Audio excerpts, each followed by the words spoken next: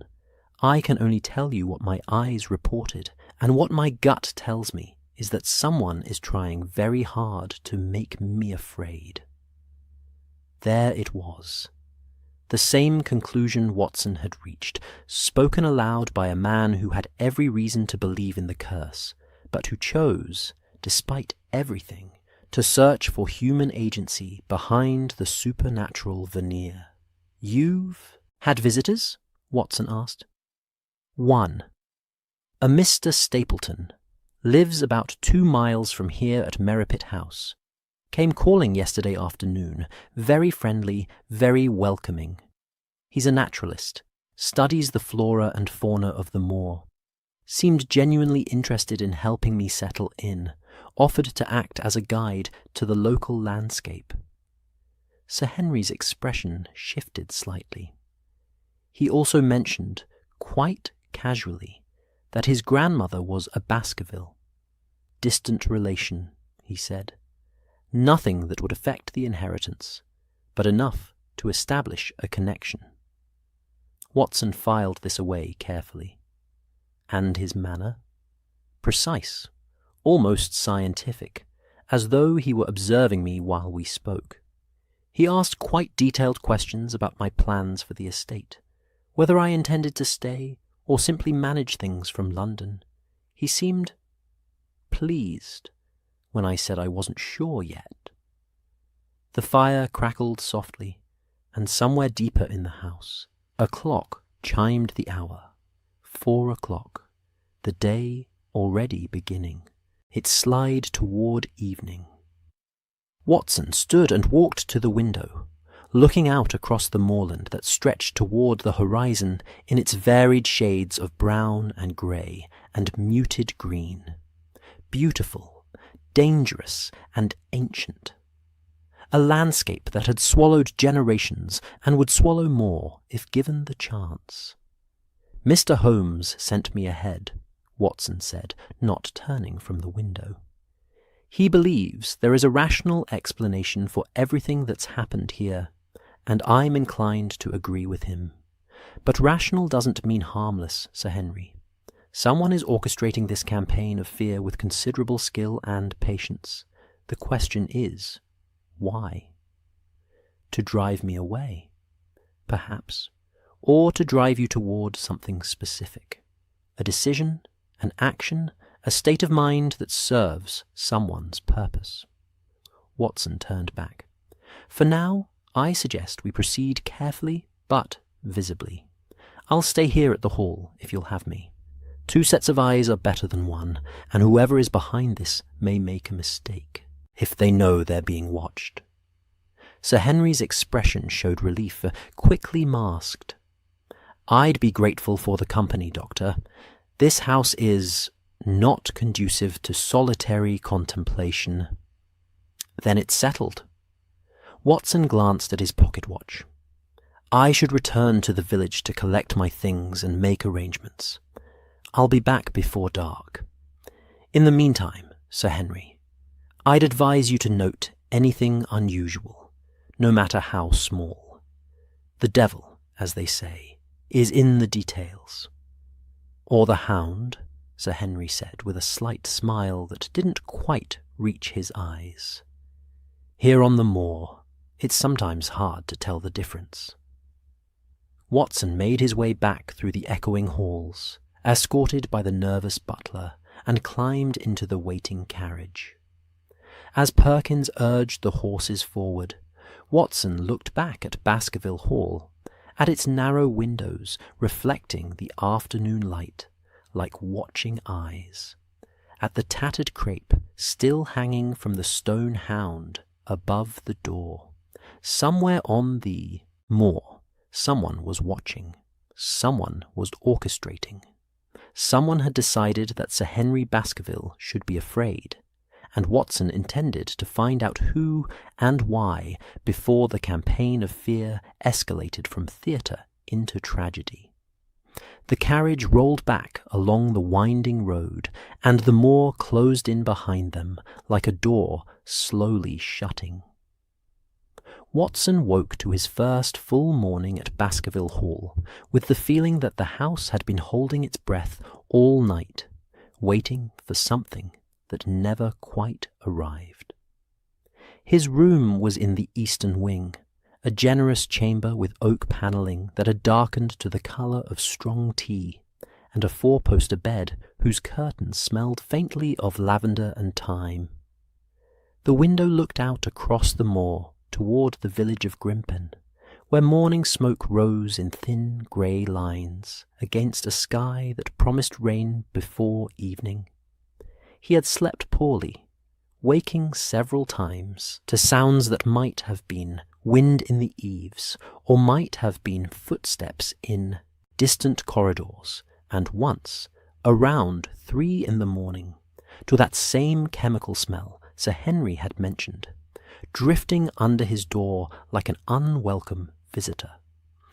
By the time he rose and opened the door to investigate, the scent had dissipated, leaving only the usual house smells of old wood and cold stone.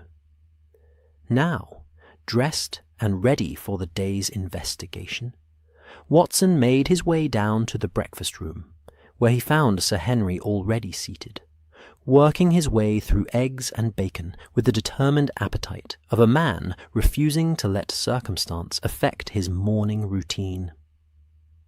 "Sleep well?" Sir Henry asked, though his tone suggested he already knew the answer. "Well enough," Watson lied politely, taking the seat opposite. "Though I understand what you mean about the house. It has a particular presence after dark. That's a diplomatic way of putting it." Sir Henry poured coffee from a silver pot that had probably been polished every day for 100 years. "Barrymore tells me one of the maids gave notice this morning. Won't even stay through the week. Said she heard breathing outside her door last night, but when she opened it, the hallway was empty." Watson accepted the coffee, noting the slight tremor in Sir Henry's hand as he poured. "I'd like to explore the grounds today, if you'll permit it. Map the immediate area, speak with any staff who remain, perhaps walk out toward the places where sightings have been reported." "I'll come with you," Sir Henry said immediately. "I've been cooped up in this house long enough, and I'd rather face whatever's out there in daylight than sit here wondering." They finished breakfast in companionable silence, and by 9 o'clock they were stepping out into a morning that had the peculiar brightness that comes before a storm, the light sharp and clear, every detail of the landscape rendered in almost painful precision. Watson carried his walking stick and a small notebook for observations, while Sir Henry wore his practical Canadian boots and a coat that had seen genuine wilderness rather than English country lanes. The immediate grounds of Baskerville Hall consisted of perhaps 10 acres of what had once been formal gardens, but had long since reverted to a semi-wild state. The pathways remained, gravel and flagstone winding between overgrown beds where roses fought with brambles for dominance. A sundial stood at the centre of what had been a knot garden, its bronze face green with verdigris, its shadow pointing faithfully toward noon, despite the neglect all around it. "My uncle died there," Sir Henry said quietly, pointing toward an iron gate at the far end of the garden. Just beyond the gate, on the path that leads to the moor. They found him at dawn, sitting against the gatepost as though he'd simply decided to rest and never stood up again. Watson walked slowly toward the gate, observing everything. The gravel showed signs of recent passage, the servants, presumably, going about their duties. But near the gate itself, the ground was different, softer, taking impressions more readily. He knelt, examining the earth with the careful attention Holmes had instilled in him. "What do you see?" Sir Henry asked, standing a respectful distance back. Footprints, several days old, partially washed out by rain. Human, I think, though the definition is poor. And here. Watson pointed to a spot just inside the gate, where the mud showed a different kind of disturbance. Something was placed here, something with a flat base, left for perhaps an hour or two. The impression is shallow but distinct. A lantern, perhaps, or a small container. Sir Henry frowned. Why would anyone place a lantern here? To be seen from the house, Watson said slowly, standing and looking back at Baskerville Hall. This gate is visible from the library windows, is it not? And from several of the bedrooms on the eastern side. Yes, in fact, from my uncle's study on the first floor, this gate would be in direct line of sight. Watson filed this information carefully. A lantern placed here at night would be immediately visible to anyone in those rooms, would draw the eye naturally, would create a focal point around which imagination could construct all manner of threatening scenarios. They passed through the gate onto the moorland proper, and the change was immediate. The ordered world of the estate giving way to wilderness that acknowledged no human authority.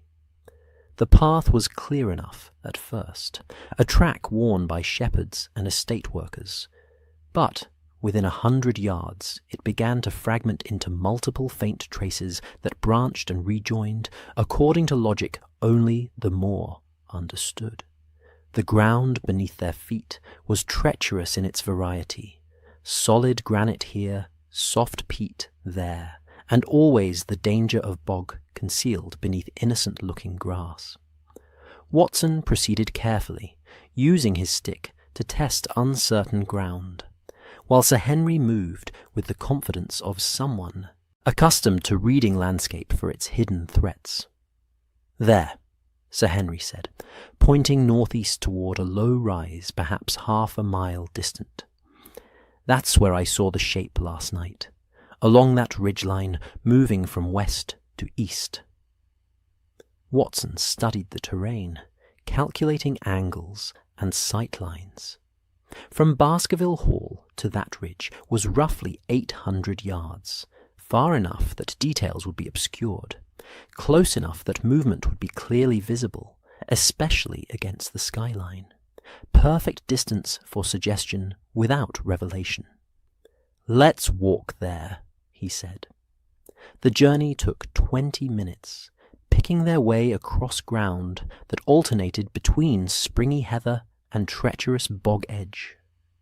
Twice Watson tested what looked like solid ground, only to have his stick sink a foot deep into concealed mire, and both times Sir Henry guided them to safer passage with the ease of instinct or experience. The ridge, when they reached it, offered a commanding view of the valley below. Baskerville Hall clearly visible, the village of Grimpen to the south, and in the near distance, perhaps a mile away, a house that could only be Merripit House, where the naturalist Stapleton had made his home. "Look here," Watson said, kneeling where the peat gave way to exposed rock.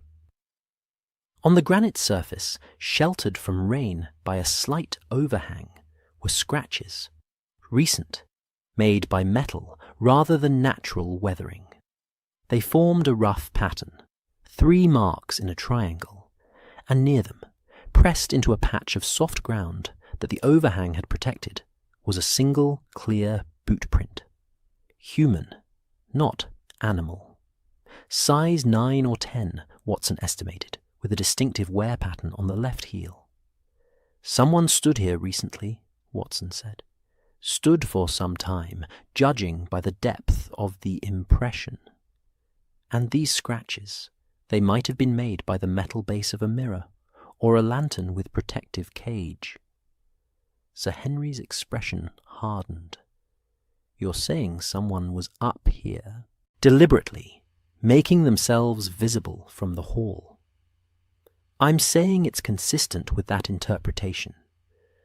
Watson straightened, looking around with renewed attention. "And if someone wanted to create the impression of a large animal moving along this ridge, this would be the ideal location. Visible from multiple angles, but too far for clear identification. Add darkness, add suggestion, add the weight of legend, and the mind completes the picture." They continued along the ridge, and within 50 yards Watson found more evidence. A second set of scratches, another sheltered spot where someone might have waited, and most tellingly, a length of dark cloth caught on a gorse bush, coarse fabric, black or very dark brown, torn from something larger. "Could be from a coat," Sir Henry said, examining the scrap. "Or from a covering for an animal," Watson replied.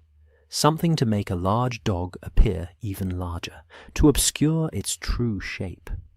He carefully placed the fabric in his notebook.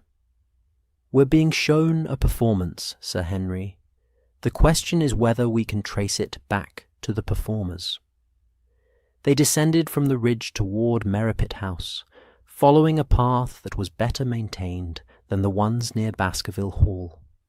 The house itself came into view gradually, a low, modern building of grey stone with large windows facing south toward the moor. Smoke rose from one chimney, and as they approached, Watson could see cultivated beds of plants arranged with scientific precision rather than aesthetic appeal. A man emerged from the house before they reached the gate, tall, thin, perhaps 40 years old, with the kind of precise movements that suggested either military training or deeply ingrained self-discipline. He wore rough clothing suitable for field work, and his hands were stained with what looked like plant dyes. His face was sharp-featured, intelligent, with eyes that assessed and calculated even as he smiled in welcome. "Sir Henry," he called, his voice cultured despite the rustic setting. "And you must be Dr. Watson. Word travels quickly on the moor. Welcome to Merripit House." Watson studied Mr. Stapleton carefully as they shook hands. The grip was firm but not aggressive, the smile warm but not quite reaching the eyes. And there was something in his manner, a watchfulness, perhaps, or a quality of performance, that suggested every word and gesture was considered before execution. "We were walking the moor," Sir Henry explained, "getting the lay of the land. Splendid, though I hope you're staying to safe paths. The mire can be treacherous, especially after rain." Stapleton gestured toward his house. "Will you come in? I've just made tea, and I'd be happy to share what I know of the local geography. I've mapped quite extensively during my time here." The interior of Merripit House was unlike anything Watson had expected. More laboratory than home, with tables covered in specimen cases, pressed plants mounted on boards, and detailed charts of the moor showing topography, vegetation zones, and carefully marked danger areas. Books lined every wall, scientific texts mixed with what looked like family histories and genealogies. It was the workspace of an obsessive mind, organized and purposeful. But what caught Watson's attention most was a large journal lying open on the main work table, its pages covered in dense handwriting and careful diagrams. Before Stapleton could close it, and Watson saw the impulse in his quick movement toward the table, Watson glimpsed what looked like a sketch of Baskerville Hall, with sightlines marked in red ink, and below it a series of dates with times noted beside them. "Forgive the clutter," Stapleton said, closing the journal smoothly and setting it aside. "I'm in the middle of cataloguing the autumn migration patterns of certain moths. Fascinating creatures. They navigate by moonlight, you know. Can be trained, after a fashion, to respond to specific frequencies of sound. He poured tea with the careful precision of a chemist measuring reagents, and as they settled into chairs near the window, Watson noticed a large cage in the corner, partially covered with cloth. Inside, dimly visible, was a dog, not the monstrous hound of legend, but a sizable mastiff cross, watching them with calm, intelligent eyes. "Your companion?" Watson asked, nodding toward the cage. "Ah, yes. I'm studying canine cognition as a side project. Remarkable animals, dogs, so easily trained to respond to cues humans can barely perceive. Did you know they can hear frequencies well above our range? A whistle pitched high enough is silent to us, but perfectly clear to them." Stapleton sipped his tea. Of course, such knowledge could be misused in the wrong hands. One could create quite alarming effects if one wished. The statement hung in the air, neither quite innocent nor quite threatening, and Watson met Stapleton's gaze steadily. "Could one?" "Indeed," Watson said quietly. Stapleton smiled, a thin expression that contained more satisfaction than warmth, and Watson knew, with the certainty that comes from years of reading human nature alongside Sherlock Holmes, that they had just been shown both confession and challenge, wrapped in scientific courtesy. The game, as Holmes would say, was most decidedly afoot. Watson's telegram to Holmes that evening was carefully worded, composed in the library at Baskerville Hall, while Sir Henry dozed fitfully in a chair by the fire. "Stagecraft confirmed. Naturalist shows his tools. Multiple systems evident. Advise immediate presence." The reply came within 2 hours, delivered by a breathless telegraph boy who had ridden out from Grimpen village through the gathering dusk. "Already there? Stone hut east of Merripit. Do not acknowledge. Continue visible investigation. Gather evidence. Will contact when time serves. Shake." Watson read the message twice, then fed it to the library fire, watching the paper curl and blacken. Already there. Of course Holmes was already there, had probably been on Dartmoor for days, watching, mapping, building his case from the shadows, while Watson played the part of obvious investigator, drawing attention and allowing Holmes to work unseen. The ancient game they had perfected over years of partnership. Watson as the visible knight, moving across the board, while Holmes positioned himself as the hidden bishop, controlling diagonals. The opponent never saw until checkmate. "Bad news?" Sir Henry asked, stirring from his half-sleep. "Quite the opposite," Watson replied. "Mr. Holmes suggests I continue my observations here. He's confident we'll have answers soon." What Watson did not say was that somewhere on the dark moor, in one of the prehistoric stone huts that dotted the high ground, Sherlock Holmes was watching Merripit House with the patience of a spider at the edge of its web, waiting for Stapleton to make the move that would confirm everything and reveal the final pieces of the puzzle. The next morning brought rain, not the gentle English rain of southern counties, but the horizontal, wind-driven rain of moorland that found every gap in clothing and turned the landscape into a study in grey misery.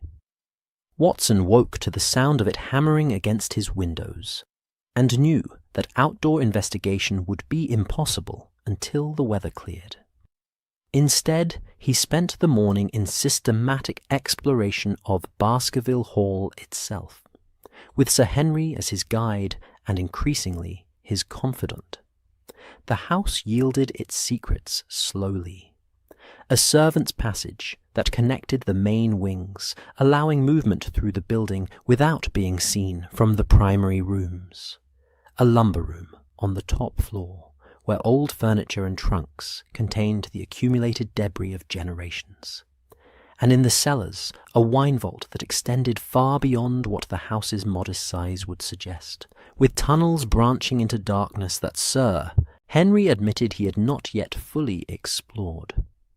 My uncle was not a man who entertained extensively, Sir Henry explained, as they stood at the entrance to the cellars, lantern in hand, looking into the damp shadows. But the Baskervilles of earlier centuries were different.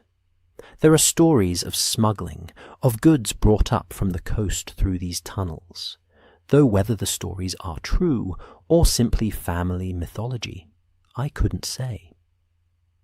Watson filed this information carefully. Tunnels meant hidden approach routes. Hidden routes meant someone with knowledge of the house's secrets could move unseen, could create disturbances, could stage hauntings with the confidence that escape routes existed. "Has Stapleton ever been down here?" Watson asked. Sir Henry paused, considering. "Not that I know of, but he's visited the hall several times over the years, I'm told. My uncle welcomed him as a fellow naturalist. They apparently spent hours discussing the flora and fauna of the moor." Slight hesitation. "My uncle's journal mentions him frequently in the months before his death. Always helpful, always concerned, always suggesting that Uncle Charles take precautions, avoid the moor after dark, be mindful of his heart condition." "Suggesting fear?" Watson said quietly. "Planting seeds." "Yes." Sir Henry's voice hardened. "I'm beginning to think my uncle was frightened to death quite deliberately, Dr. Watson, and I'm beginning to wonder if I'm meant to follow the same path." By afternoon, the rain had eased to a persistent drizzle, and Watson decided to risk a walk toward the stone huts that dotted the eastern moor. He told Sir Henry he wanted to examine the prehistoric remains, to understand the landscape where his uncle had died. Sir Henry offered to accompany him, but Watson gently declined, suggesting that one of them should remain at the hall in case further incidents occurred.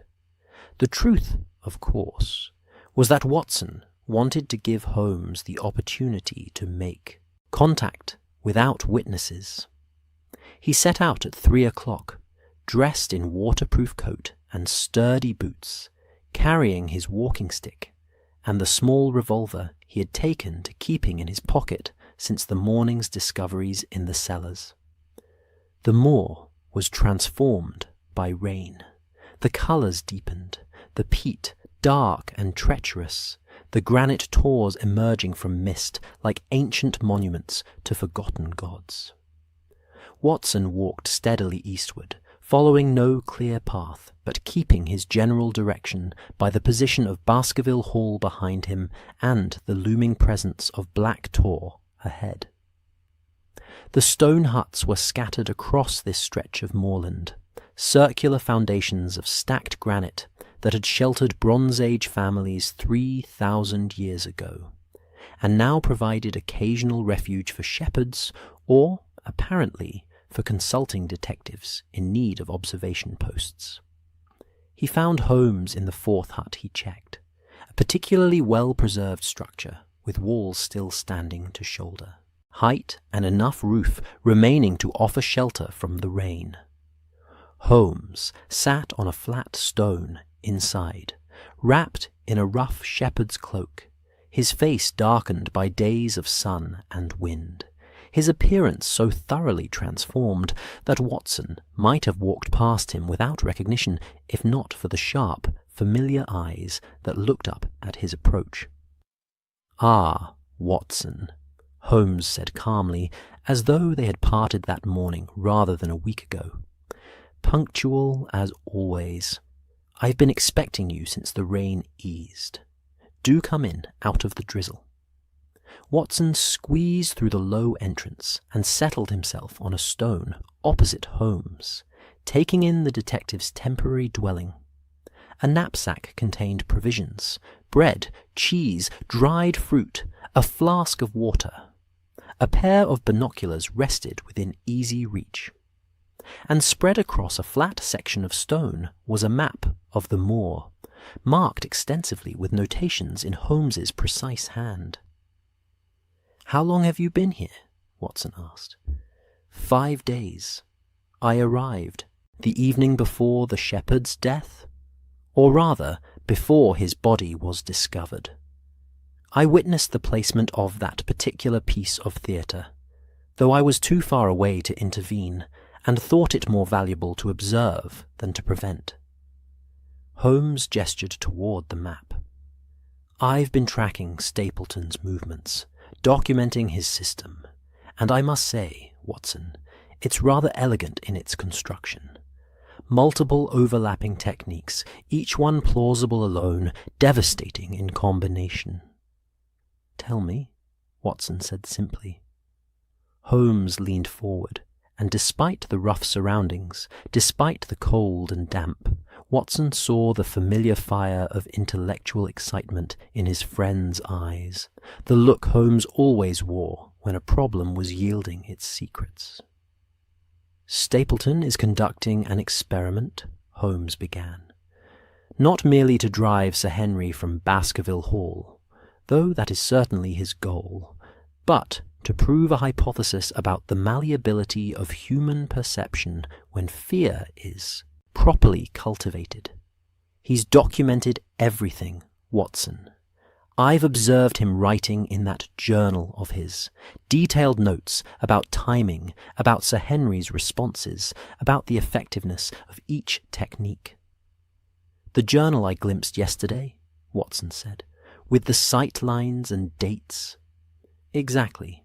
Stapleton sees himself as a scientist studying human nature.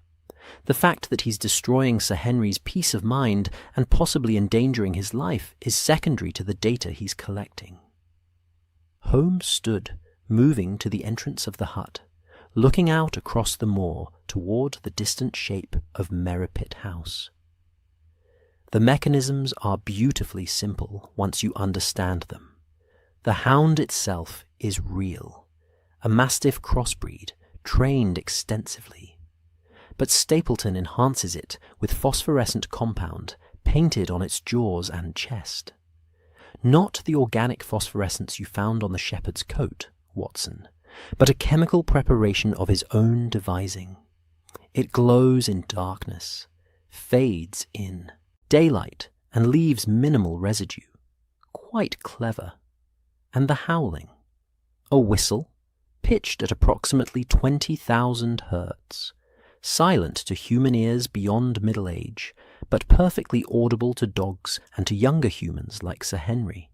Stapleton can stand on his doorstep and summon the hound from a mile away, and no one past 40 would hear a thing. He uses it to coordinate the hound's movements with his other effects." Watson nodded slowly, pieces connecting. "The mirrors I found on the ridge. Signal mirrors, yes. Stapleton has them positioned at key points across the moor.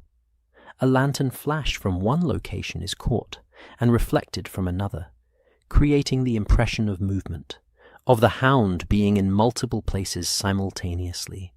Simple heliography, Watson, but devastatingly effective when combined with suggestion and darkness. And the footprints that vanish?" Holmes allowed himself a thin smile. "Ah, that was clever. Stapleton has the hound trained to walk backwards and command, placing its feet in its own previous prints. The trail appears to end when, in fact, it simply reverses. I've watched him practice the technique behind Merripit House. The hound is remarkably well trained." "But why?" Watson asked. "Why go to such elaborate lengths? If Stapleton wants the estate, why not simply challenge the inheritance legally? Because he has no legal standing." Holmes returned to his seat, picking up a small notebook of his own. "I've spent the past 3 days conducting research via telegram to London. Stapleton's claim to Baskerville blood is genuine. His grandmother was, indeed, a Baskerville. But it's a distant connection. through a female line with multiple closer heirs before him. Under normal circumstances, he would never inherit.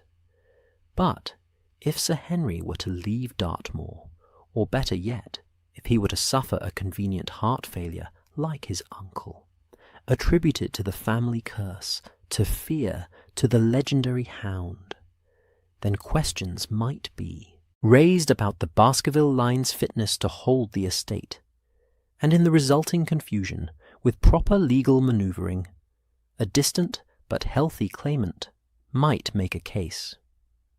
"It's monstrous," Watson said quietly. "It's methodical," Holmes corrected. "Stapleton is not acting from passion or desperation. He's executing a plan that he's been developing for years. I believe he practiced on Sir Charles first, a test run, if you will. The old man's heart was weak, he was superstitious, and he lived alone, perfect subject for a proof of concept. And when it worked, when Sir Charles died of fright without a mark on him, Stapleton knew his method was sound." Watson felt a chill that had nothing to do with the damp air. "And the shepherd, the other deaths?" "Refinements, adjustments, building the legend, creating witnesses, establishing the pattern. Stapleton needs the community to believe in the hound, needs the fear to be widespread and documented, so that when Sir Henry finally succumbs or is driven away, no one will question the supernatural explanation." Holmes's expression hardened. "He's farming fear, Watson, cultivating it like one of his specimens, and he's very, very good at it." "Then we must stop him." "We will. But we need evidence that will stand in court, not merely observation and deduction. I need you to do something rather dangerous tomorrow night." Watson straightened, alert. "Name it." "Stapleton has established a pattern. Every 3 nights, when conditions are favourable, darkness, mist, Sir Henry's nerves sufficiently frayed, he stages a manifestation. Tomorrow night is the 3rd night since the last incident. He'll move again. I need you to be visible, to walk the moor path toward Merripit House at dusk, providing him with the perfect target. But you must not react when you see the hound. You must observe, note details, and above all, you must listen for the whistle. I'll be positioned to intercept, but I need you to draw him out. You're asking me to be bait. I'm asking you to be my partner," Holmes said quietly. "As you've always been. Can you do it?" Watson met his friend's gaze and saw there not manipulation or callousness, but simple faith, the belief that Watson would hold steady, would play his part, would trust that Holmes's plan would work. "Of course," Watson said simply. Holmes nodded once, sharply. "Good. Then let me tell you exactly what to expect, and exactly when I'll close the trap." They spent the next hour in detailed planning, Holmes sketching sightlines and timing on the map, Watson memorizing landmarks and contingencies. The rain had stopped entirely now, and through the entrance of the stone hut, the moor stretched away toward evening, beautiful and treacherous and about to yield its secrets to the patient hand of reason. Tomorrow night, Watson thought. Tomorrow night the legend ends and the truth stands revealed. He just hoped they would both survive to see it. The day passed, with the peculiar slowness of time before action, each hour stretching like warm glass, beautiful and fragile and threatening to shatter under the weight of anticipation. Watson spent the morning affecting normalcy. Breakfast with Sir Henry, correspondence in the library, a brief inspection of the grounds, all while the coming evening pressed against his awareness, like a hand on the back of his neck. Sir Henry sensed something had shifted, though Watson had told him nothing of Holmes's presence or the plan that would unfold after dark. The young baronet moved through the house with increased restlessness, pausing frequently at windows to stare out across the moor, his hands clenching and unclenching as though preparing for a fight he could not quite identify. "You seem different today, Watson," Sir Henry observed over luncheon, pushing food around his plate without eating. "More settled, somehow, as though you've made a decision." "Perhaps I have," Watson replied carefully. "Perhaps we both have. We've been reacting to fear long enough. Tonight, I think it's time we met it directly." Sir Henry's gaze sharpened. "You're planning something." "I'm planning to take a walk at dusk along the path toward Merripit House. I'd ask you to remain here, Sir Henry. What happens tonight needs to happen without complication, and your presence would provide distraction. You're using yourself as bait." It was not a question. "I'm conducting an experiment of my own," Watson said. "Testing whether the hound prefers convenient victims or whether it might be encouraged to reveal its true nature." He met Sir Henry's eyes steadily. "Trust me, and stay in the house with the doors locked until I return." The afternoon crept forward. Watson cleaned his revolver with methodical care, checked his ammunition, wrote a brief letter to be posted only if he did not return. Simple precautions that felt both melodramatic and entirely necessary. Through the library windows, he watched the light change across the moor, watched the shadows lengthen and deepen, watched the first wisps of mist begin to form in the low places where water collected and peat breathed out its cold exhalations. By 4 o'clock, the fog was visible, not heavy yet, but building, rolling in from Grimpen Mire in slow waves that promised to thicken as temperature dropped and evening settled. Perfect conditions, Watson thought, exactly what Holmes had predicted. Stapleton would see this weather and know his moment had arrived.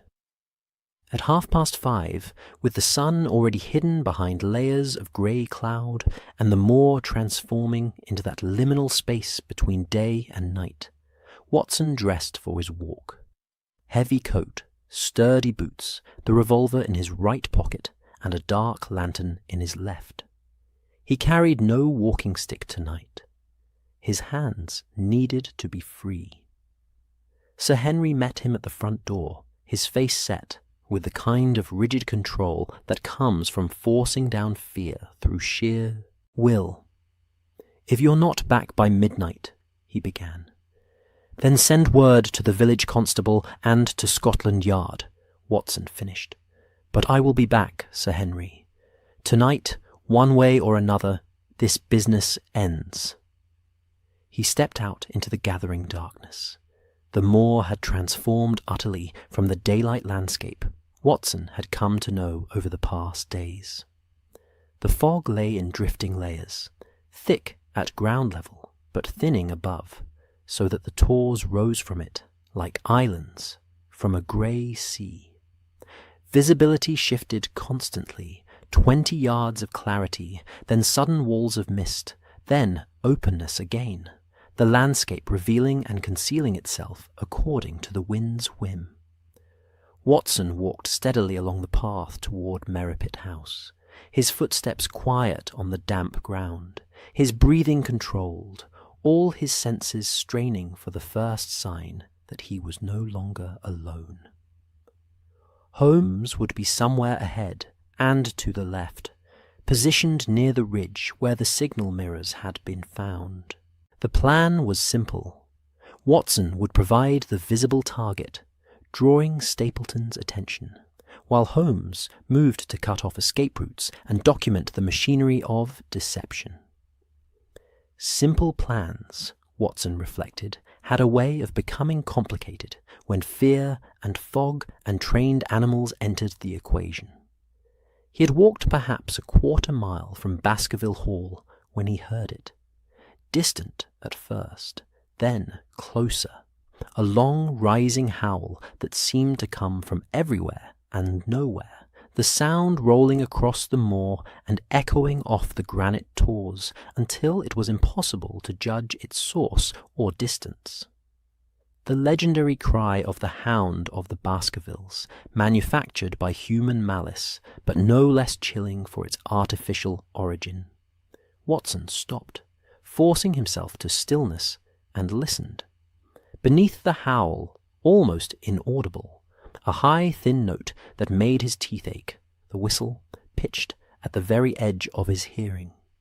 So Stapleton was nearby, coordinating his creation, summoning it to performance. The mist thickened suddenly, a wall of grey that reduced visibility to arm's length, and in that sudden blindness Watson heard footsteps, not human, but the soft padding of large paws on moorland turf, coming closer. His hand moved to the revolver in his pocket, fingers closing around its familiar grip, but he did not draw it. Not yet. Holmes had been explicit. Observe, document, wait for the certain moment. The footsteps circled him, moving through the fog with eerie precision, and Watson turned slowly, trying to track the sound, trying to pierce the grey curtain that surrounded him. His heart was beating hard now, the old soldier's response to imminent danger. But his hands remained steady. This was theatre, he reminded himself. Elaborate, dangerous theatre, but theatre nonetheless. The monster was a dog, the glowing jaws were chemistry, and somewhere in this fog was a man with a whistle and a plan that was about to fail. The mist thinned for a moment, and Watson saw it. 20 feet away, emerging from the fog like something from nightmare, was the hound. It was massive, easily 150 pounds of muscle and bone, with the broad head of a mastiff and the rangy build of a bloodhound. But what froze Watson's breath in his chest was not the size, but the appearance. Its jaws glowed with that same greenish phosphorescence he had seen on the shepherd's coat. Its eyes reflected light like burning coals, and as it opened its mouth to pant, the glow intensified, giving the impression of supernatural fire burning in its throat. Magnificent, Watson thought with a detached part of his mind that could still appreciate the artistry, even while the primitive part screamed at him to run. Stapleton had created something genuinely terrifying, something that would stop a man's heart even if he knew intellectually that it was merely paint and training. The hound did not attack. It stood there, watching him, its posture not aggressive, but waiting for a command, Watson realized, waiting for the whistle that would tell it what to do next. Watson stayed absolutely still. His instructions from Holmes had been clear. Do not run, do not shoot, simply observe and wait. The hound was not the real threat. The man controlling it was. The high whistle came again, modulated differently this time, and the hound turned away from Watson, loping off into the mist, toward the north, toward the ridge where the signal mirrors waited.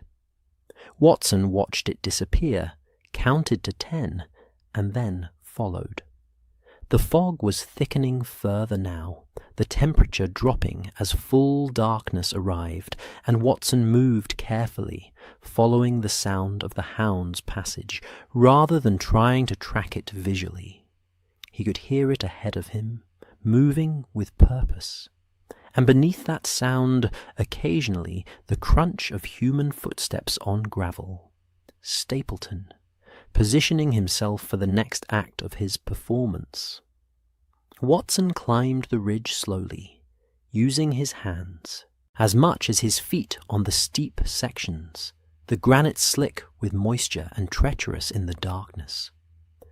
The hound's sounds had stopped, but he could sense presence ahead, could feel the weight of watching eyes. At the top of the ridge, the fog cleared momentarily, and Watson saw the full tableau Stapleton had prepared. The hound sat on the highest point of rock, positioned perfectly against the sky, its glowing jaws visible for miles. Behind it, angled to catch any stray light, were the signal mirrors, ready to multiply and reflect the image, to create the impression of multiple hounds, of an army of supernatural creatures. And standing 20 feet away, partially concealed behind a standing stone, was Stapleton himself, holding the whistle to his lips and a dark lantern in his other hand. Their eyes met across the grey distance, and Watson saw the moment recognition and calculation flashed across the naturalist's face. Stapleton had expected Sir Henry, terrified and alone. Instead, he had Watson, armed, aware, and anything but frightened. For a long moment, neither man moved. The hound remained in position, trained to hold, until the next command. The fog drifted between them in shifting veils, and somewhere in the darkness, Watson knew, Holmes was closing the trap. "Dr. Watson," Stapleton said finally, his voice carrying clearly in the still air, "I congratulate you. Not many men would walk alone into the mist after hearing that sound. You're either very brave or very foolish." "I'm neither," Watson replied, his hand still on the revolver in his pocket. "I'm simply a man who has learned to distinguish between natural and supernatural threats. And what you've created here, Mr. Stapleton, however impressive, is entirely natural." Stapleton smiled, a thin, cold expression that held no humour. "Is it? Are you certain? Can you truly look at what you've seen tonight and explain it all away with chemistry and training? Or is there a part of you, Doctor, Watson, however small, that wonders whether I've simply harnessed forces that already existed? Whether the legend of the hound might contain more truth than you're comfortable admitting?" "I'm comfortable admitting," came a new voice from the darkness behind Stapleton, "that you're under arrest for fraud, conspiracy to murder, and assault with intent to terrify." Sherlock Holmes stepped from concealment behind another standing stone, and Watson felt the profound relief that came from knowing his partner was exactly where he should be. Holmes held no weapon, but his posture radiated absolute confidence, and in his hand was a notebook, the evidence that would matter more than any revolver.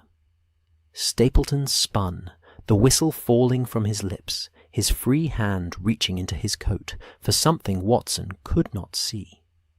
The hound, confused by the sudden movement, broke from its position and trotted towards Stapleton, seeking reassurance from its master. "I wouldn't," Holmes said quietly. "My associate has a clear shot, and I have 5 days of documented observation that places you at the scene of multiple incidents. Your journal alone would convict you, but I've also recovered samples of your phosphorescent compound, traced your purchases of the mirrors, and interviewed 3 villagers you paid to report sightings. Your experiment is over, Mr. Stapleton. The only question now is whether you come quietly, or whether this ends in violence." Watson had drawn his revolver during Holmes's speech, and now he aimed it steadily at Stapleton's centre mass. Not the head, not the limbs, the reliable target that would stop a threat without unnecessary risk. Stapleton looked between them, his sharp mind calculating odds and finding them insurmountable. The hound whined softly, sensing its master's distress, and somewhere in the distance Watson heard other sounds, footsteps, multiple sets, approaching from the direction of Grimpen Village. The constabulary, summoned by Holmes's earlier message, arriving as planned. It was perfect, Stapleton said finally, his voice carrying genuine regret. The system was perfect. The fear was self-sustaining. I had proven that human perception could be manipulated as reliably as any chemical reaction. Sir Henry would have left within a month. The estate would have been vulnerable. And I would have demonstrated that the most powerful force in nature is not wind or water, but the story we tell ourselves in the dark. You demonstrated, Holmes said coldly, that cruelty disguised as science is still simply cruelty. Now, sir, your hands where I can see them. Watson, if you please. Watson moved forward, keeping the revolver trained on Stapleton, while Holmes secured the man's hands with rope he had brought for precisely this purpose. The hound, deprived of commands, sat quietly and watched with the patient confusion of an animal that had been taught to perform, but not to understand.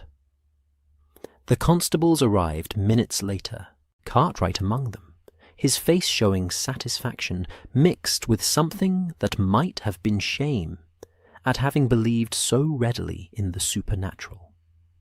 They took Stapleton into custody, and Holmes claimed the whistle, the lantern, and most importantly, the journal that contained all of Stapleton's careful documentation of his experiment in manufactured terror.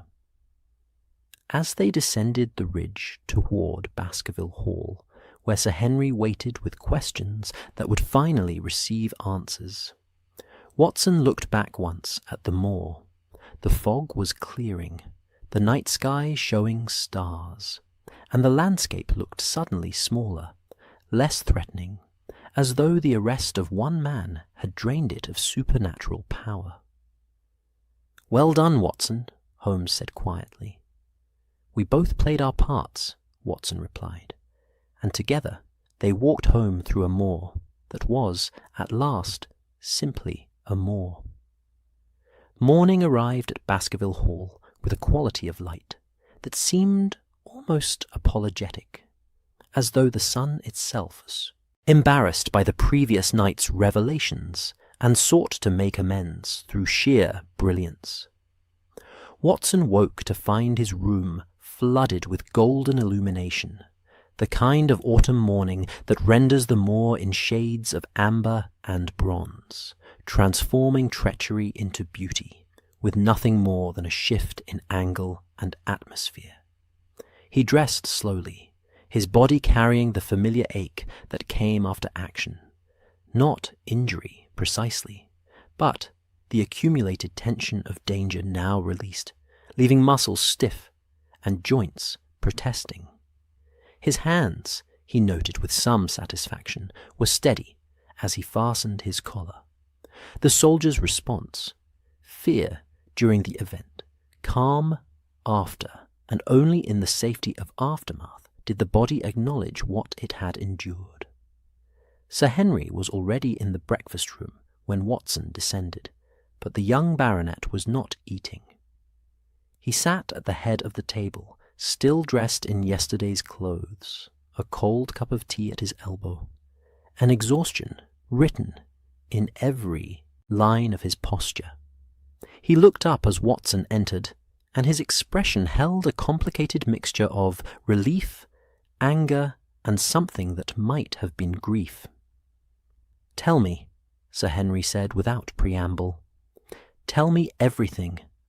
I've been sitting here since you left last night, and Barrymore wouldn't say a word beyond 'Mr. Holmes has the matter in hand.' And I swear to God, Watson, if someone doesn't explain what happened on that moor, I'm going to walk out there myself and demand answers from the stones." Watson poured himself coffee, took the seat opposite Sir Henry, and began the accounting. He told it methodically, starting with Holmes's secret arrival days earlier, moving through the observations from the stone hut, the identification of Stapleton's techniques, and finally the confrontation on the ridge. He omitted nothing of substance: the whistle, the phosphorescent paint, the signal mirrors, the trained hound, laying out the machinery of deception with the careful precision of a physician explaining a diagnosis to a patient who needed to understand not just the conclusion, but the reasoning that had led there. Sir Henry listened without interrupting, his face hardening as the story progressed. And by the time Watson finished, the young man's hands were clenched into fists on the table. "He killed my uncle," Sir Henry said, his voice low and controlled. "Not with violence, but with fear. Deliberately frightened an old man to death as an experiment." "Yes," Watson said simply. There was no comfort to offer here, no softening of the truth. "And he would have done the same to me. Not quickly, perhaps, but eventually. Ground me down with terror until my heart failed, or my mind broke, or I simply fled and abandoned the estate that's been in my family for 300 years. That was his intention, yes." Sir Henry stood abruptly, walking to the window and staring out at the moor that had been his inheritance and his prison. "I want to understand," he said, after a long silence. "I want to know why. What kind of man does this? What kind of mind conceives it?" "That," said a familiar voice from the doorway, "is precisely the question I've been pondering all night." Sherlock Holmes entered the breakfast room, looking like a man who had slept in his clothes, which, Watson reflected, he probably had, but whose mind was operating at its customary sharp efficiency. He carried a leather satchel that Watson recognized as the one he kept for evidence, and he moved with the focused energy that always followed the successful conclusion of a case. "Mr. Holmes," Sir Henry said, turning from the window, "thank you. I understand I owe you my life, or at least my sanity." "You owe Watson your life," Holmes corrected, taking a seat and helping himself to toast with the casual familiarity of a man too absorbed in thought to observe social niceties. "I merely provided the theoretical framework. He provided the courage to test it under conditions that would have broken most men. But you raise an excellent question, Sir Henry, and I believe I have at least a partial answer." Holmes opened the satchel and withdrew Stapleton's journal, setting it carefully on the table. The leather cover was worn, the pages thick with entries, and even closed. It radiated a sense of obsessive documentation that made Watson uncomfortable. "I spent the remainder of last night reading this," Holmes said. "All of it. Every entry from the first page 5 years ago to the final notation from yesterday afternoon. And what emerges is the portrait of a man who is, in his own twisted way, entirely sincere. Stapleton genuinely believes he is conducting valuable scientific research. He sees no moral dimension to his actions, only empirical observation and hypothesis testing." Sir Henry moved back to the table, drawn despite himself. "That's madness." "No," Holmes said quietly. "It's something potentially more dangerous than madness. It's the complete absence of empathy wrapped in the language of scientific inquiry. May I read you something from the first entry?" Without waiting for permission, Holmes rarely did. He opened the journal to the beginning and began to read aloud. "I have secured residence at Merripit House with the intention of conducting longitudinal research on the malleability of human perception under conditions of sustained psychological pressure. The Baskerville family legend provides an ideal experimental framework. a culturally embedded narrative of supernatural threat, a family history of anxiety and premature death, and a geographically isolated subject population. My hypothesis: that fear, properly cultivated, can be made self-sustaining, requiring minimal ongoing intervention once initial conditions are established. My methodology will combine elements of classical conditioning, perceptual manipulation, and social reinforcement. The dependent variable is the subject's decision to abandon the hereditary estate. The independent variables are multiple, and will be refined during the experimental period. Holmes closed the journal and looked up.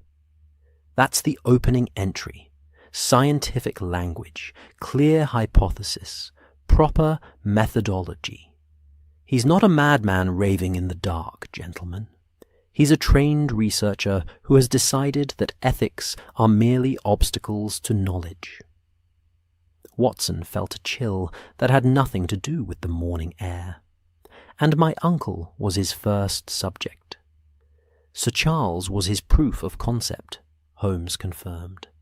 The entries regarding him span 18 months.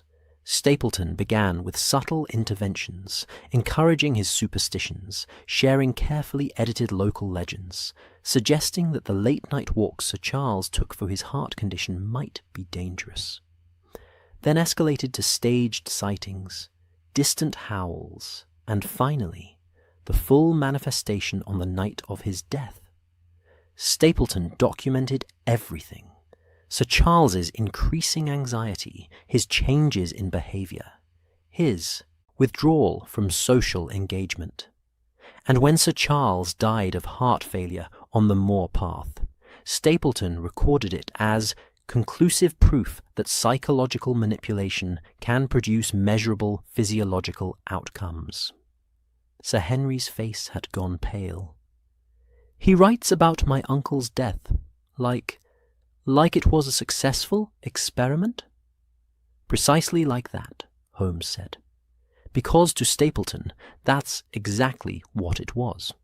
He expresses no remorse, no second thoughts, only satisfaction that his hypothesis was confirmed. And then he immediately began planning the next phase, replicating his results with you.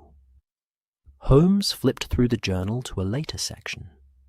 Here, the day after you arrived at Baskerville Hall. New subject installed. Demographic profile. Male, age 31, colonial upbringing suggests reduced susceptibility to traditional British superstitions. Will require modified approach. Initial interventions designed to establish baseline fear response. Auditory stimuli. Olfactory cues, minor environmental manipulations. Subject shows promising signs of suggestibility despite stated skepticism. I was never skeptical, Sir Henry said, his voice hollow. I was terrified from the first night. I just refused to admit it.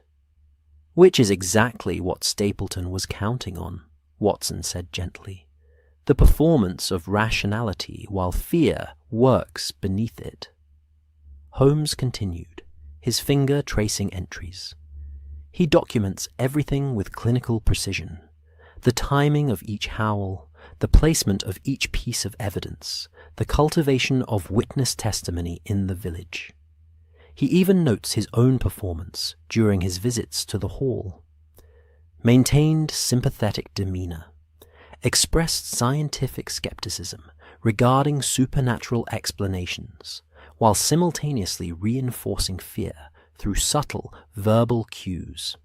Subject responded well to presence of educated authority figure who validates concern while offering no practical solution. He was playing both sides, Watson observed. The rational friend who understood your fear and the hidden architect creating it. The perfect gaslighting, Holmes agreed. And throughout it all, he's documenting not just his actions, but his rationale.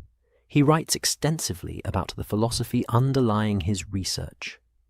Apparently, he believes that human behavior is entirely mechanistic, that free will is an illusion, and that demonstrating this through controlled experiments would represent a major scientific breakthrough. Holmes turned to a page near the end of the journal. This entry is from 3 days ago, after he visited you and met Watson. New variable introduced. Associate of subject has medical and potentially investigative training. Must assess threat level. Consider accelerating timeline or incorporating new element into experimental design. The presence of observer creates interesting opportunity to demonstrate robustness of fear-based manipulation even under conditions of heightened scrutiny. He saw me as part of the experiment, Watson said. He saw everything as part of the experiment, Holmes corrected. That's the essential point. To Stapleton, the entire world is a laboratory, and every person he encounters is either a subject or a tool. The hound, the villagers he paid for testimony, even his own sister. Holmes paused, glancing at Sir Henry. You met her, I believe? Briefly, Sir Henry confirmed. She seemed frightened of him. With good reason.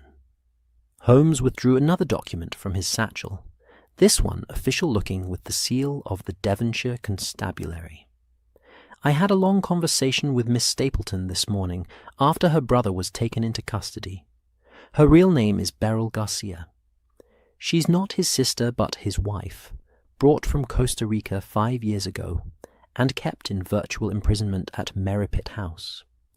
He forced her to participate in his schemes, threatened her with deportation, and worse if she refused, and used her as another variable in his experiments. Sir Henry's expression darkened further. Where is she now? Under protective custody in Grimpen, and she'll be provided passage to relatives in London once the legal formalities are concluded. She suffered quite enough. Holmes closed the journal with a decisive snap. Which brings us to the question of what happens next. He'll stand trial, Sir Henry said flatly, for my uncle's murder, if nothing else. The legal situation is complex, Holmes admitted. Murder requires proving intent and causation, and Stapleton never physically harmed Sir Charles. He created conditions that led to heart failure, but proving that in court will be challenging. However, the case against him for fraud, conspiracy, endangerment, and false imprisonment of his wife is quite solid. I expect he'll spend a considerable time in prison, though perhaps not as long as we might wish. Watson leaned back in his chair, processing everything. The mechanics of the deception were clear now, documented in Stapleton's own hand.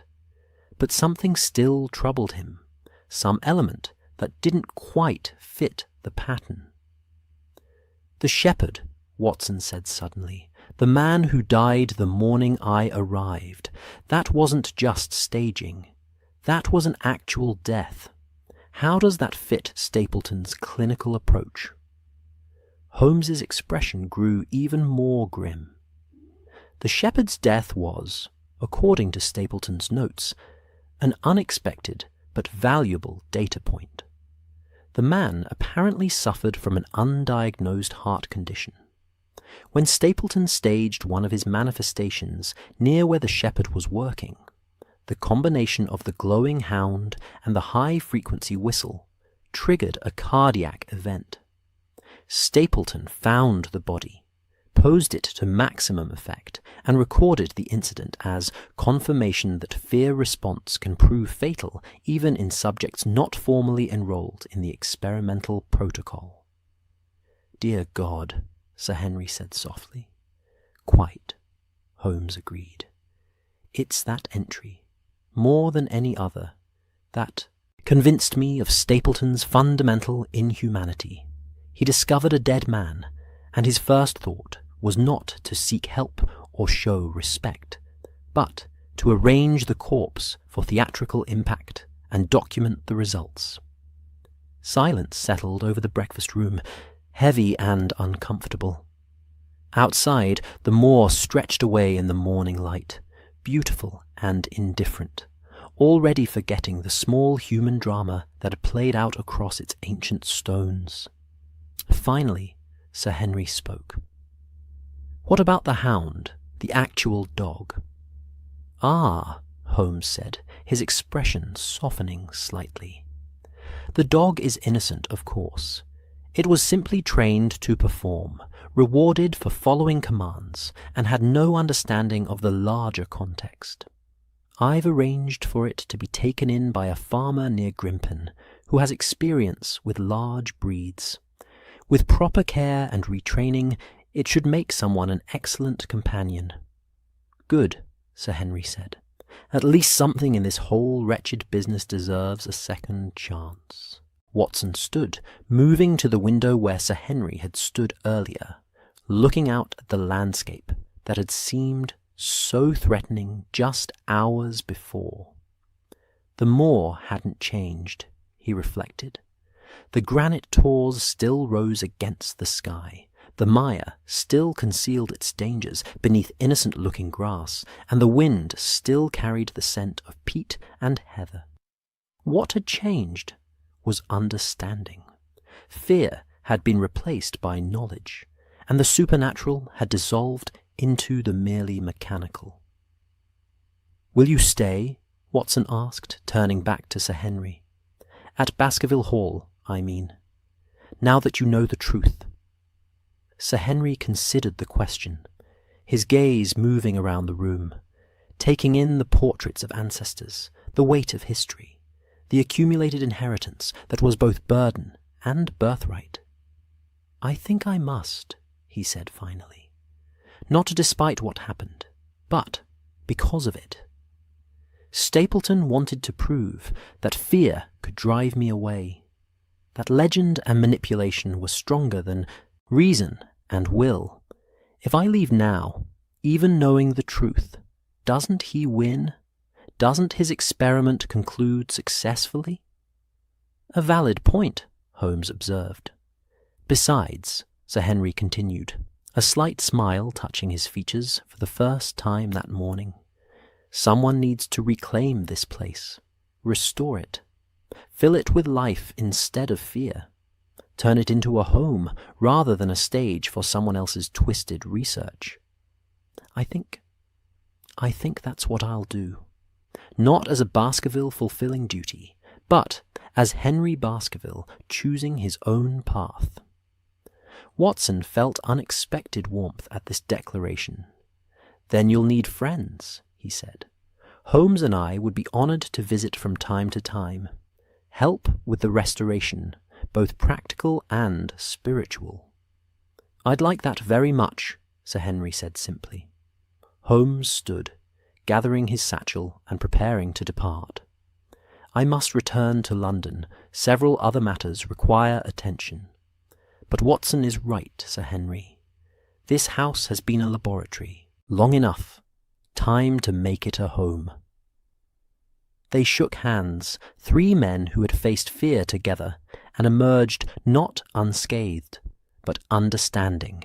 And through the window the moor looked on with its ancient patience, waiting, as it always had, for the next story to unfold across its timeless stones.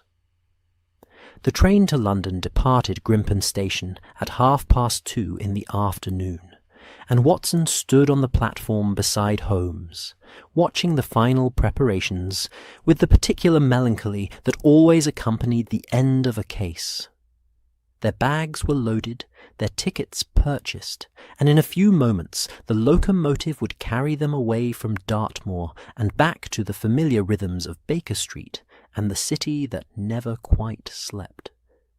Sir Henry had accompanied them to the station, insisting on driving them himself in the dog-cart, and now he stood slightly apart, hands in his pockets, looking not at them, but at the moor that rose beyond the village, that vast expanse of moorland that had been his prison, and was now, by choice, his home. "You'll write?" Sir Henry asked, finally turning to face them. "We'll write," Watson confirmed, "and visit when cases permit. I suspect you'll make something quite remarkable of Baskerville Hall, given time and freedom from fear." "I hope so." Sir Henry extended his hand first to Holmes, then to Watson. "Thank you. Inadequate words, I know, but there aren't better ones for what you've done." Holmes accepted the handshake with unusual warmth. "You showed considerable courage, Sir Henry. Most men, confronted with what you faced, would have fled regardless of truth. You chose to stand and understand. That's rarer than you might think." The locomotive whistle blew. The conductor called the final boarding, and Watson and Holmes climbed aboard, settling into a first-class compartment as the train began its slow departure from the station. Watson watched through the window as Sir Henry grew smaller, a solitary figure on the platform, and then the station itself vanished behind a curve, and there was only the moor, stretching away toward horizons that seemed to have no end. "He'll be all right," Holmes said, not looking up from the newspaper he'd purchased. "He has the constitution for it, and more importantly, he has the will to reclaim what was nearly taken from him." Watson settled back into his seat, feeling the familiar rhythm of rail travel, that gentle rocking that always seemed conducive to reflection. "Tell me honestly, Holmes, when you first heard of the Baskerville case, did you suspect the truth immediately? Or was there a moment when you considered that the supernatural might actually be at play?" Holmes lowered his newspaper, a slight smile touching his features. "Are you asking whether I believe in curses, Watson?" "I suppose I am." "Then I'll give you an honest answer. I believe in the power of belief. I've seen men die from hexes that had no physical component, beyond their own conviction that death was inevitable. I've seen communities destroyed by superstitions that were entirely self-fulfilling. The line between supernatural and psychological is often thinner than rationalists like to admit." He folded the newspaper precisely. "But in this case, no. The moment I learned that a distant relative with scientific training had taken up residence near the estate just as the manifestations began, I knew we were dealing with human agency rather than spectral hounds. The only question was methodology. And Stapleton's journal confirmed everything. The journal was a gift, frankly. Most criminals have the good sense not to document their crimes in exhaustive detail. But Stapleton's need to frame his actions as research to justify them through the language of science meant he created the evidence of his own guilt. Holmes paused, his expression growing more thoughtful. "That journal will be studied for years, I suspect. Not just as legal evidence, but as a psychological document. What drives a man to that degree of detachment from human suffering? Is it innate or learned? Can it be identified early, prevented, treated?"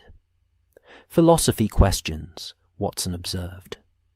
"Medical questions," Holmes corrected, "and you're better equipped to answer them than I am. You've seen men's minds break under stress, seen what trauma and isolation can do to moral reasoning. Is Stapleton mad, in the clinical sense? Or is he simply an extreme example of a type of person who exists more commonly than we'd like to acknowledge?" Watson considered this as the train carried them through the moorland, the landscape already beginning its transformation from the wild uplands toward the more cultivated countryside that surrounded the approaching towns. "I think," he said slowly, "that Stapleton represents what happens when intellectual curiosity becomes divorced from empathy. He's not mad in the sense of being unable to distinguish reality from delusion. He knew exactly what he was doing, understood cause and effect, predicted our outcomes with considerable accuracy. But somewhere in his development, the part of him that should have said, "This is wrong," simply never formed, or was deliberately suppressed. A chilling thought. Yes, Watson agreed, because it suggests that education and intelligence are no protection against inhumanity. That one can be brilliant and methodical and still be monstrous. They fell silent, each absorbed in his own thoughts, and the train rolled on through the autumn afternoon. The moor gave way to farmland, farmland to villages, villages to the outskirts of larger towns, and gradually the landscape took on the character of southern England, gentler, more domesticated, marked everywhere by human habitation and cultivation.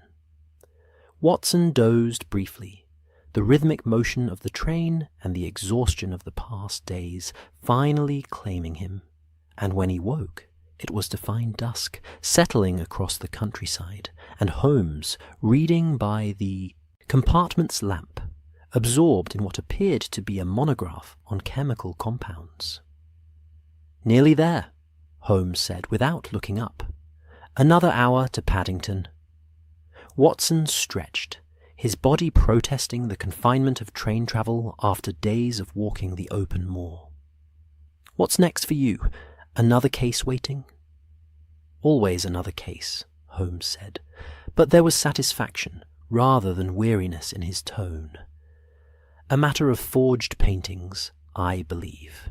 Considerably less dramatic than Glowing Hounds, but with its own elegance. And you? Will you write this one up for your readers?" Watson considered. "I think I must. Not immediately, perhaps. Let some time pass. Let Sir Henry settle into his new life without the immediate reminder. But eventually, yes. The story deserves telling, if only as a reminder that the most dangerous monsters are the ones we create ourselves." "A sobering moral," Holmes observed. "Your readers may prefer the Afghan adventures." "Perhaps," Watson acknowledged. "But this case taught me something, Holmes. Taught us both, I think. That fear is a weapon as dangerous as any knife or gun, and that the deliberate cultivation of terror is perhaps the cruelest form of violence, because it leaves no visible wound, provides no physical evidence, and destroys from within rather than without." Holmes closed his monograph, giving Watson his full attention. "Well said, and you're quite right. This case was unique in that regard. Stapleton didn't want to murder Sir Henry directly. He wanted to make Sir Henry murder himself, through fear and despair. A more subtle cruelty, and in some ways a more complete one." The train began to slow as they approached the outskirts of London, and through the windows Watson could see the familiar landmarks of the city appearing. The gas lamps beginning to glow in the gathering darkness, the smoke from countless chimneys, the dense warren of streets and buildings that marked civilization's triumph over wilderness. "Home," Watson said, feeling the words' weight and comfort. "Home," Holmes agreed, "where the fog is merely weather, the sounds in the night are cab wheels and delivery wagons, and if there are hounds, they're pulling carts and begging for scraps rather than glowing in darkness to terrify the living." They gathered their bags as the train pulled into Paddington Station, the platform crowded with evening travellers, the air thick with steam and coal smoke, and the particular energy of London at the day's end. A hansom was found, their bags loaded, and soon they were rattling through familiar streets toward Baker Street, and Mrs. Hudson's inevitable fussing over their absence. As they crossed Hyde Park, Watson looked back toward the west, toward where Dartmoor lay beyond the horizon, and he thought of Sir Henry alone in Baskerville Hall, beginning the slow work of reclaiming his inheritance from fear. Thought of the moor itself, ancient and patient, already forgetting the small drama that had played across its stones. Thought of Stapleton in his cell, still believing, probably, that his research had been sound, even if its conclusion had been interrupted. And Watson thought of the hound, just a dog, trained and confused, now being retrained to be gentle, rather than terrifying, learning that the world held kindness as well as commands, treats as well as whistles pitched too high for human ears. Some monsters, Watson reflected, could be saved. Others could only be stopped. The cab turned onto Baker Street, and the familiar door of 221B appeared, lamplit and welcoming. Mrs. Hudson was indeed waiting, scolding and smiling in equal measure, and within minutes Watson was settled in his chair by the fire, a cup of tea in hand, listening to Holmes sort through a week's worth of correspondence with running commentary on the incompetence of various police inspectors and the decline of interesting crime in the modern age. Normal, safe, home. But that night, before sleep came, Watson sat at his desk and wrote the opening lines of a new story, one that would be titled The Hound of the Baskervilles. And as his pen moved across the paper, he thought about the nature of fear, the power of legend, and the simple, profound truth that the most terrifying monsters were always the ones that wore human faces.